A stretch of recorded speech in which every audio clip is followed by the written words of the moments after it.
Well, what do we have here? A movie title reminiscent of a B-movie starring actors who have either dropped off from their peak, like Joseph Gordon-Levitt, or struggling to stay relevant, like Shailene Woodley and Richard Madden. Alright, I suppose I'll give it a go. It doesn't exactly inspire confidence, but I can't deny that I'm a sucker for a private detective story. Many hours of my youth were spent reading pulpy PI novels and fantasizing about seducing some dame with a penchant for murder.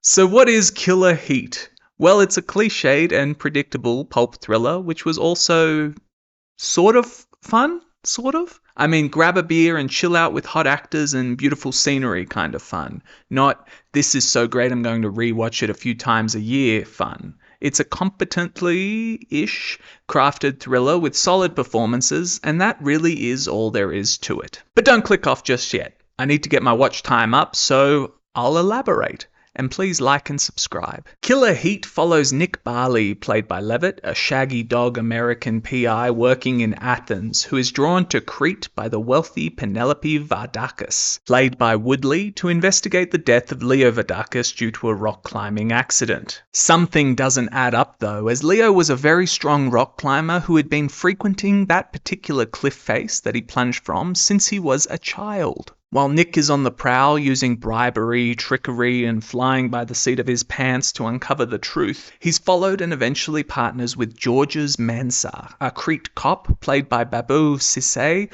who doesn't believe the official story about the death of Leo, but is shut down by the corrupt island police force. The Vardakis own everything on the island, as they are the resident billionaires, and every new roadblock only convinces our cop and PI duo that there's something fishy in this fishing village. Was Leo really murdered, and who, if anyone, did the dirty deed? Try this one on for size. Does our detective have a tragic backstory with a lost family?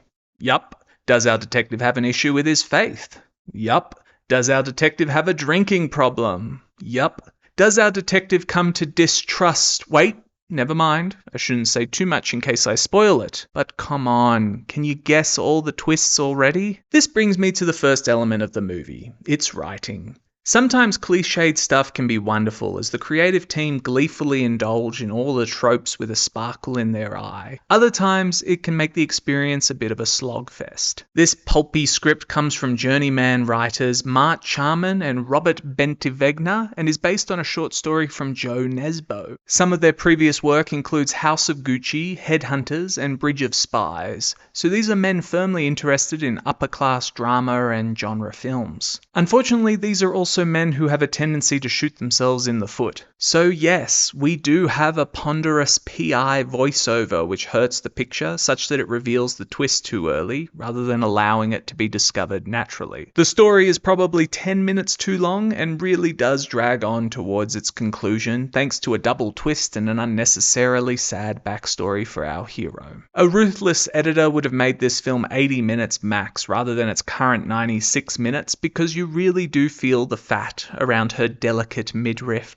Furthermore, some dialogue scenes are just plain boring. These are scenes which are pure exposition without any flair. Fortunately, Shailene Woodley has lovely breasts, so you can look at them while the boring dialogue goes on all around you. I know I did. On the plus side, Philippe Lecote does a competent job directing it. His work is devoid of flourish or particularly egregious decision-making. It feels like the kind of thing a director does to break into bigger projects by showing executives that they can be trusted to tell a safe story. Think of Christopher Nolan's work in Insomnia, another film which needs some fat cut from it. Lecote isn't trying to make a name for himself with an outrageous one-er, but rather seeks to display a safe pair of hands you could trust with a bigger budget. That's my take anyway. On the acting front, Joseph Gordon-Levitt really could be either a movie star or a character actor. There are moments in Killer Heat where you can see the A-lister shine, and then there are moments where you could imagine him making very niche indie films. Now, I really like that kind of versatility, and so it was one of the highlights for me. Woodley's duplicitous femme fatale is framed as a Madonna, yet slowly devolves into a callous figure with plenty of grit behind the charm, and she plays it perfectly.